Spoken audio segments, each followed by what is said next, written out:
Thus Morgan began her work, reaching out to the fallen like some dark angel fluttering earthbound. In and out of the whirling blades she wove, pausing to assist down Briton and Saxon alike.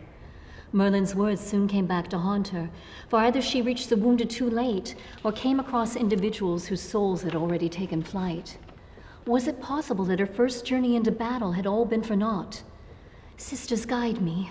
I am here to help the wounded. Show me someone that I can heal. My lady, please help me. The voice was soft, merely a rush of wind, but Morgan soon found its source. A boy, a mere lad of 10 or 11, lay partially hidden amongst his falling comrades, gasping for breath, reeling from the arrow he had taken in the chest. Using all her strength, Morgan dragged him into a grassy hollow situated between two holly bushes that lay near a brook. Yes, it was damp, but that hardly mattered, for the boy was near death. Darkness eclipsed Morgan's senses so completely that she paused, uncertain how to proceed. The medallion. If only the medallion would shine again, then all would be well. Without further prompting, the golden relic answered her prayers, blazing afresh amidst the starless night.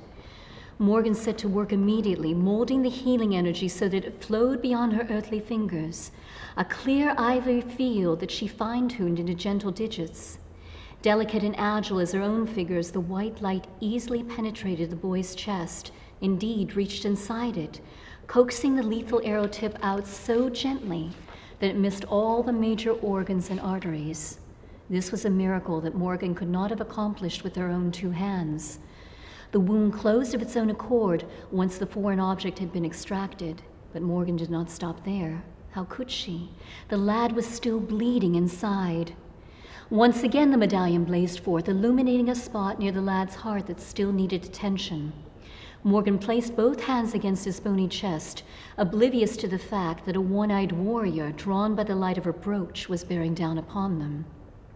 A shriek escaped the boy's lips as he became aware of their impending doom. There was a rush of wind, a flash of blade. Avalon, faithful to his word, deflected the spear, sending its wielder sprawling amongst the reeds. Morgan pressed the young lad against her heart to better seal the healing, while Avalon struck the head from their downed adversary. Blood splattered her fair countenance, but the boy reached forth with his own sleeve and blotted it away. "Thanks much, my lady," he said, lifting the cap from her head to confirm her femininity. "It feels like I were never struck down. What do they call you?" A single tear slid down Morgan's cheek. "I am Morgan of Avalon." The boy's eyes grew wide. "A healer lady from Avalon." Instantly his feet were in motion. "I'll tell everyone your name." Off he sped into the deepening night, the hat still tightly clutched in his hand. "I fear I have lost your brother's cap," she mused, grasping Avalon's hand as he lifted her free of the reeds. "How can I ever thank you? Avalon has chosen a champion well." "Avalon has chosen their healer well," he replied, mussing her knotted hair so that it spilled free. "Let there be no more illusions as to your identity. This night you are Bridget Incarnate, goddess of healing." Morgan smiled, offering silent thanks for the boy's recovery, then set out once more about her work, fluttering moth-like between down Briton and Saxon alike. Miracle after miracle transpired, all without any further attempt on Morgan's life. Avalon stood by, ever watchful, witnessing her great gift, assisting whenever possible. Within the course of an hour, the wounded and the dying were calling her name, reaching out desperately for the healing powers she possessed. The numbers were so massive, however, that Morgan found it impossible to reach them all. At one point she drew near Merlin, but did not acknowledge his presence, her eyes haunted by images of death and dying, those she did not reach in time. There was only so much one healer could do, even if she was gifted by the gods. This was a lesson Morgan found nearly impossible to accept. And so the night wore on. Victory for Arthur and his men was nearly complete, with a few unfortunate exceptions. Cerdic, the Saxon king, had escaped with a band of followers who somehow stumbled beyond the circle's magical boundaries. Arthur gave pursuit, but without any real intention of further engagement, for his own forces were not fully gathered. Caerleon, the former city of Legion, was safe for a time. It was then Arthur turned his thoughts on Morgan. Oh yes, he knew she had defied him, stealing out to heal the wounded, while the battle still thundered its fury. Indeed, over half the companions told him of the fallen calling her name. Drawing near her side, he remained cloaked and unrecognizable. He witnessed Avalon offering assistance and knew at once the breadth of his duplicity. "Traitor, draw your sword," he whispered through gritted teeth. Avalon looked up horror-stricken. "Forgive me, Arthur," echoed his gentle apology. Instantly his sword was cast down, his head bowed, the perfect embodiment of submission and respect. "You chose beauty over Britannia. Draw your sword, traitor, or I will run you through without further provocation." Arthur was already off his pale steed Lewin, sword ready to execute a final judgment. "No," Morgan cried, throwing her arms around Avalon's bowed head. "Arthur, your anger lies with me, not Avalon." "How could you, Morgan?" he questioned, pulling her up by the shoulders as if he would rattle the truth from her lips. "Do I mean nothing to you? Are my commands to be ignored?" His eyes blazed fire, still consumed by the frenzy of battle. When she did not answer, his anger burst forth ungoverned.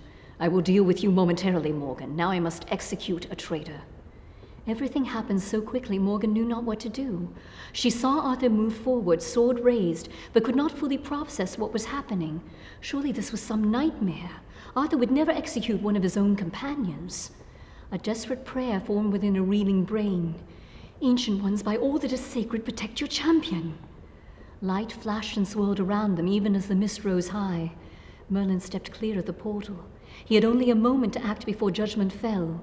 Purposely, he moved between Arthur and his prey. "The battle is ended," Merlin said in a calm voice. "There is no need to use Excalibur against a friend. If I am not mistaken, Avalon defended Morgan throughout the fray. He is to be praised, not executed. Morgan would have found her own way into battle even without his assistance. Am I not correct in that assumption, Morgan?" "Yes, oh yes," she cried, regaining her footing. "Forgive me, Arthur. Healing is my life's work.